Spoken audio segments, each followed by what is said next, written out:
নমস্কার নমস্কার। নমস্কার, বসো। ধন্যবাদ স্যার। কি নাম তোমার? স্যার আমার নাম প্রিয়াঙ্কা দাস মহন্ত। বাহ, প্রিয়াঙ্কা নিজের সম্পর্কে সংক্ষেপে বলো। স্যার আমি পুরুলিয়া জেলার পায়রাচালি গ্রাম থেকে আসছি।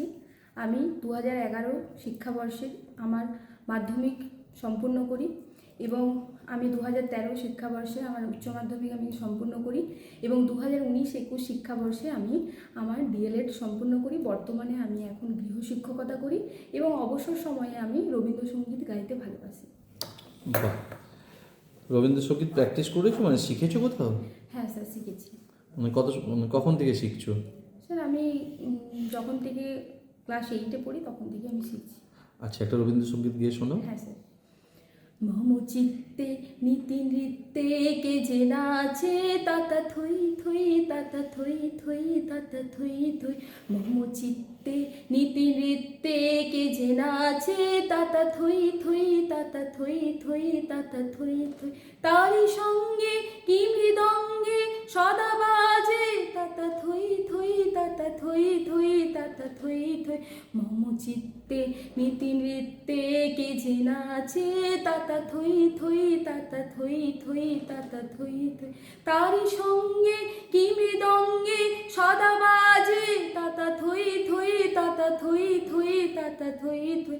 মম চিত্তে। ঠিক আছে, ঠিক আছে, তুমি একটা ডেমনস্ট্রেশন দাও গানের সুরে, একবার দেখে নি, ঠিক আছে? তারপরে বাকি কথা বলছি। স্যার আমি এই শ্রেণীকক্ষটাকে কি কাল্পনিক শ্রেণীকক্ষ ধরে নিতে পারি। ধন্যবাদ স্যার।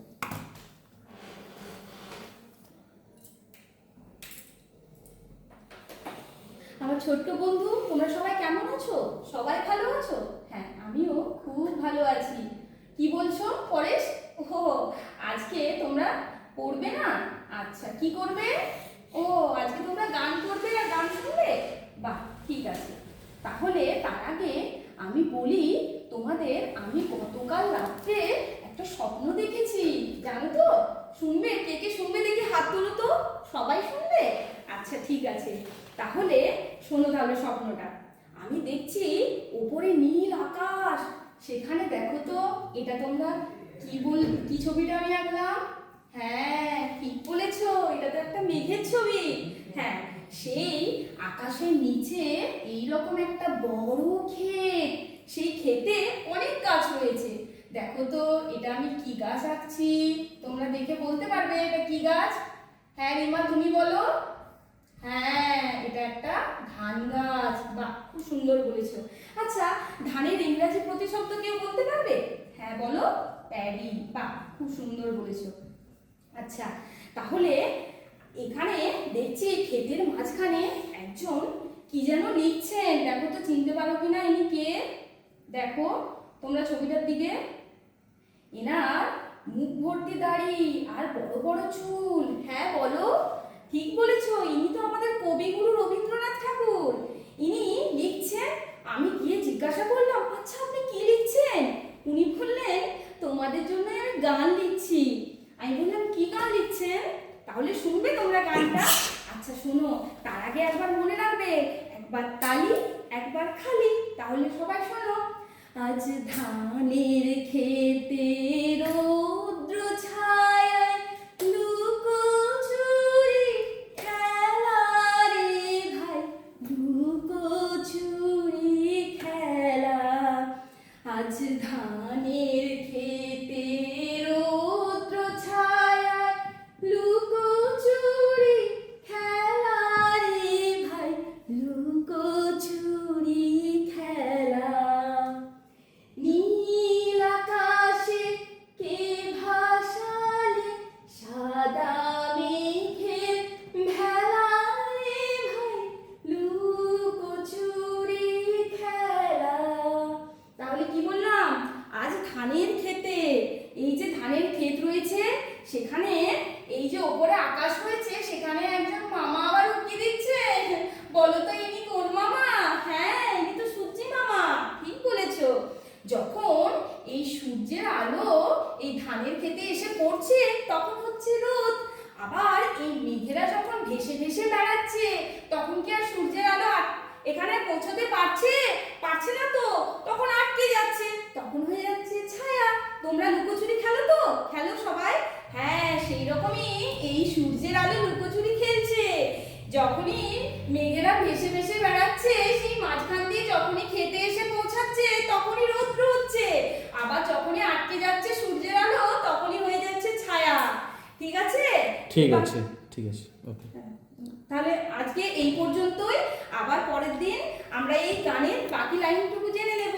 তাহলে তোমরা সবাই চুপটি করে বসো এবং পরের ক্লাসের জন্য অপেক্ষা করো। সবাই ভালো থেকো।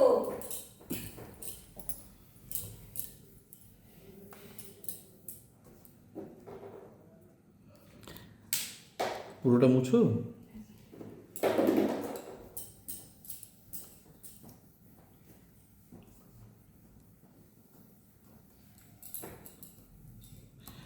ওকে, বসো। Okay, no issue. Twinkle, primary teacher হতে চাও কেন? ভালো গান করো তো, গানের টিচার হতে পারো তো। স্যার, আমি প্রাইমারি টিচার হতে চাই তার কারণ আমি সমস্ত প্রাথমিকের যে যোগ্যতা মান সেগুলো অর্জন করেছি, ডিএলএড সম্পূর্ণ করেছি এবং আমার দৃঢ় আত্মবিশ্বাস এবং আমার বিষয়ভিত্তিক জ্ঞান রয়েছে এবং আমি ছেলে মেয়েদের সাথে সময় কাটাতে খুবই ভালোবাসি এবং পরবর্তী ক্ষেত্রে আমি এই গানটিকে যদি আমি প্রাইমারি স্কুলের বাচ্চাদের সহ কার্যাবলী হিসেবে আমি ইউজ করতে পারি তাহলে তারা উপকৃত হবে এবং আমি আমার এই জ্ঞানটুকু তাদের মধ্যে ছড়িয়ে দিতে পারবো। আচ্ছা, বন্দে মাতরম হ্যাঁ স্যার। আর হচ্ছে জনগণ মনঅধি, দুটোই গান নাকি? হ্যাঁ স্যার। তো পার্থক্য কি? স্যার, বন্দে মাতরম আমাদের জাতীয় স্তোত্র এবং জনগণমন জাতীয় সঙ্গীত। বুঝলাম। আর কিছু এই সম্পর্কে ঠিক করে বলার মতো? স্যার, এই মুহূর্তে মনে পড়ছে না। কে লিখেছেন?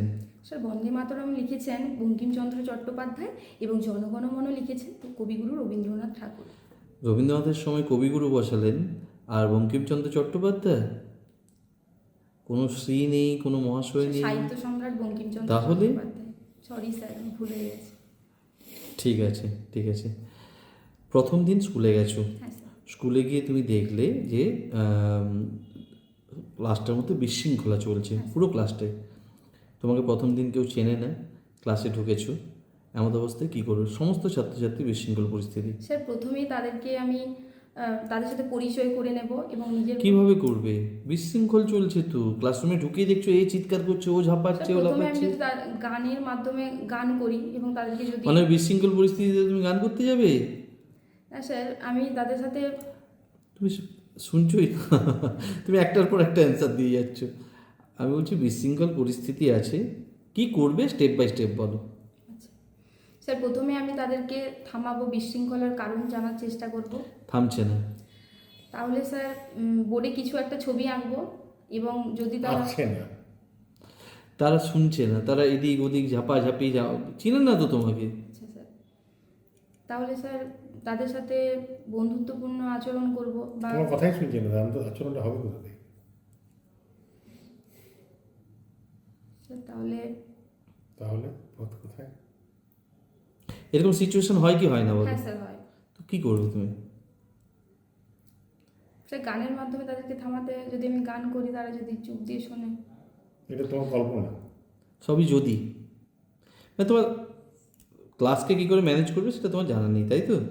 স্যার, প্রথম দিন তো তাদের সাথে যাব, তো তারা তো আমাকে কেউ চেনে না। আমি ওটাই বলছি, হ্যাঁ। কীভাবে ম্যানেজ করবে তোমার এটা জানা নেই এই মুহূর্তে। হ্যাঁ স্যার, জানি। ঠিক আছে, Sorry, ওকে স্যার। তুমি আমাকে বলো, অ্যাক্টিভিটি বেসড লার্নিং বাচ্চাদের করানো হয় কেন? স্যার, যাতে তারা পড়াশোনার সাথে সাথে তারা বিভিন্ন রকম কার্যাবলীর সাথে তারা পরিচয় হয় এবং তারা তাদের পাঠে যাতে মনোনিবেশ হয়, তারা যদি মনোযোগ সহকারে তারা যাতে পড়তে পারে, এই জন্য তাদেরকে অ্যাক্টিভিটি বেসড লার্নিংটা করানো হয়। বাচ্চাদের কবিতা পড়ানো হয় কেন? স্যার, তাদের ছন্দ এবং ছন্দবোধ সম্পর্কে তাদের ধারণা দেওয়ার জন্য এবং বিভিন্ন কবিতার যে বিষয়বস্তু সেগুলো সম্পর্কে জানানোর জন্য তাদেরকে কবিতা পড়ানো হয়। ছন্দ আর বিষয়বস্তু আসল জিনিসের বাদ চলে গেল। কবিতা বাচ্চাদের এই কারণেই পড়ানো হয় যাতে বাচ্চাদের একটা ক্রিয়েটিভ থিঙ্কিং, হ্যাঁ স্যার, সৃজনশীলতাটা বৃদ্ধি পায়। ওটা মেইন কারণ, এই জন্য কবিতা হ্যাঁ, পড়ানো স্যার। হয়। আচ্ছা, তুমি আমাকে বলো, হ্যাঁ, ক্যারিকুলাম আর পেডাগগির মধ্যে পার্থক্য কি? সে প্যাডাগোগি হলো বিষয়ে শিক্ষণ বিজ্ঞান। আর আর কি কারিকুলাম হলো পাঠ্যক্রম নির্দিষ্ট, এবং সেটা তার ভিতরে পাঠ্যসূচি রয়েছে, বিভিন্ন পাঠ্যপুস্তক রয়েছে। এবং প্যাডাগোগি, তুমি একদিন ক্লাস করছো, হঠাৎ একটা বাচ্চা ক্লাস করছো, তার মাঝে একটা ক্লাসের বাচ্চারা মিড ডে মিল খাচ্ছে, হঠাৎ একটা বাচ্চা মেয়ে ছুটে এসে বললো, প্রিয়াঙ্কা ম্যাম আমার ডিমটা খান। তুমি কি করবে? খাবে? খেলে কেন খাবে, আর না খেলে কেন ডিমটা খাবে না? স্যার আমি প্রথমে বলবো তাকে যে এটা তোমাদের ডিম, মানে তোমাদের প্রাপ্য ডিম, তাহলে তোমরা খাও। যদি সে খেতে ইচ্ছুক না হয়, তোমাদের ডিম মানে ওদের ছেলে মেয়েদের জন্য ভাষাটা ঠিক এটা, হলো? ভাষাটা ঠিক হলো? আমার কোথায় গেলো? স্যার ছেলে মেয়েদের জন্য ওটা তো বরাদ্দ। হ্যাঁ, মানে স্যার বললেন যে তোমার ডিম, এই শব্দটা তুমি যেটা ব্যবহার না স্যার, করলে, ওটা ঠিক হয়নি। Very good. তোমাকে আমার শেষ প্রশ্ন, হ্যাঁ স্যার। তুমি 4টে গুণ বলো কি কি কারণে তুমি এই চাকরিটা পেতে পারো।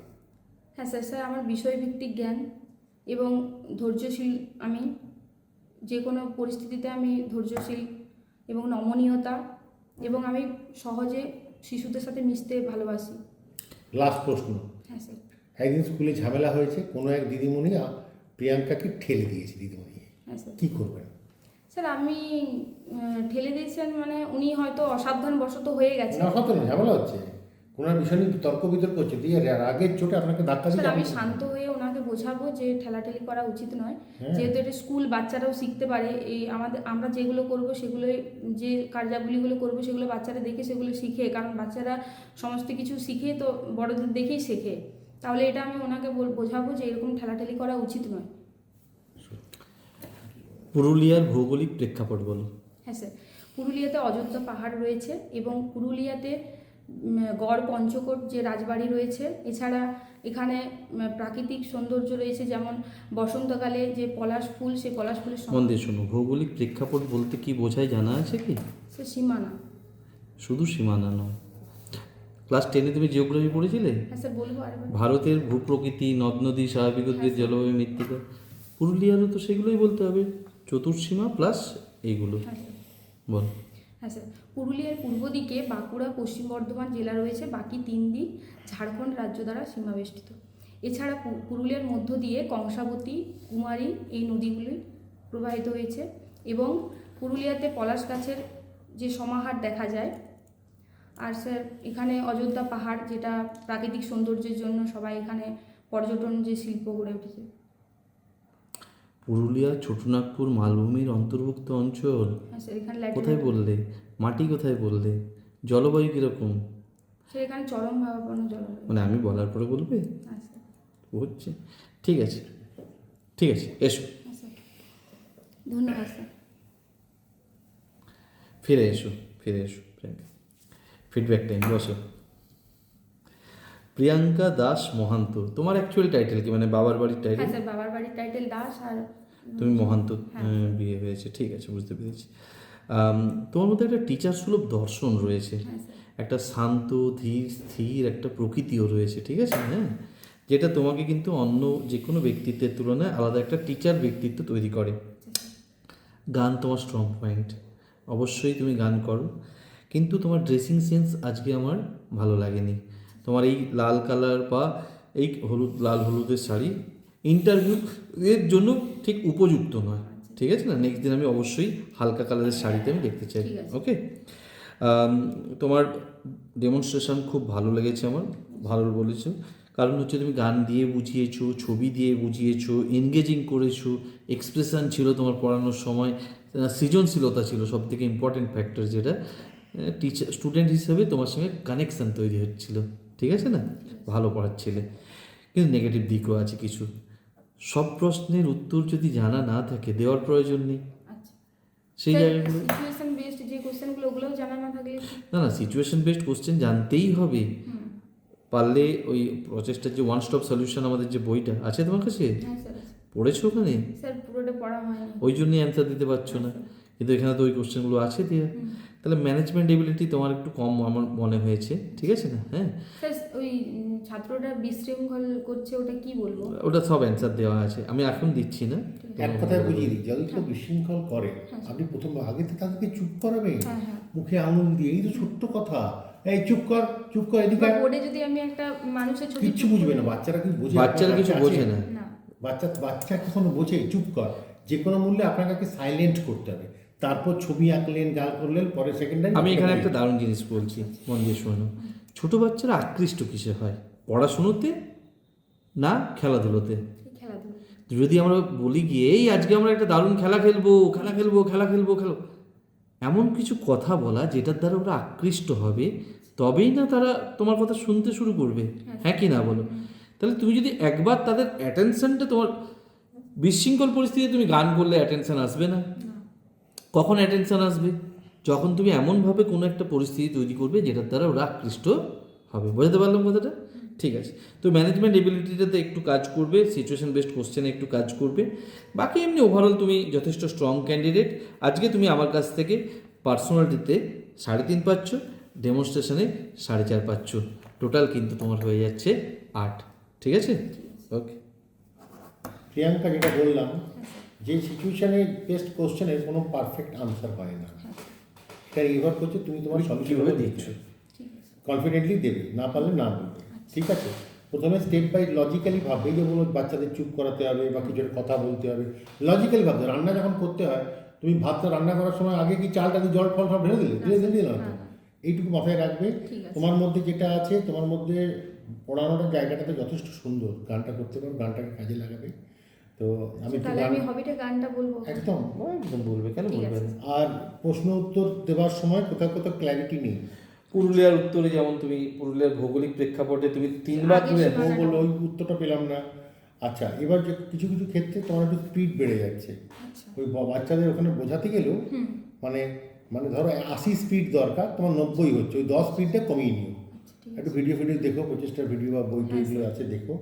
আর তুমি হাসি খুশি, কিন্তু মাঝে মাঝে আবার কখনো কখনো তুমি চুপ হয়ে যাচ্ছ, মানে অনেক চিন্তায় পড়ে যাচ্ছ। হ্যাঁ, তুমি চিন্তা করো না, তুমি একদম তোমার প্রিয়াঙ্কা দিদিমণি হবে, এটা একদম মোটামুটি উপরওয়ালার লেখা। প্রবল সম্ভাবনা তুমি আমি টিচার হবেই, তোমার ঠিক আছে না? দিদিমণি হওয়া কেউ আটকাতে পারবে না। তুমি শুধু একটু ভিডিও দেখো, আর এখন একটু মন দিয়ে একটু এই তোমার টেটটার জন্য প্রস্তুতি নাও। তুমি তার দিদিমণি হয়ে গেলে বাকি সব সমস্যার সমাধান মিলে যাবে। স্যার 27.45 আছে, তাহলে কিরকম? দেখো, ওইটা নিয়ে এখন ভাবতে যাও না, এখন ভাবো যে তুমি কি করলে 10-এর মধ্যে 9 তুলবে, ব্যাস। এটাই তোমার মেন ফোকাস। তুমি অলরেডি আজকে আমার কাছে 8 তুলে বসে আছো, তাহলে আর 1 নাম্বার তোলা নেই কাজ। ছোট ছোট যে ফিডব্যাকগুলো দিলাম, সাবজেক্টিভ নলেজটা নাও, ঠিক আছে? সিচুয়েশন বেসড কোশ্চেনগুলোকে একটু মন দিয়ে পড়ো, আর একটু ভেবে নিয়ে উত্তর দাও। তাড়াহুড়ো হয়ে যাচ্ছে। আর বড় ল্যাঙ্গুয়েজটা পজিটিভ হতে হবে, ঠিক আছে না? একটু কনফিডেন্ট হতে হবে, বাস। বাকি তুমি সব কিছুতে ওকে আছে। 10-এ তোমাকে 7 দিয়েছি।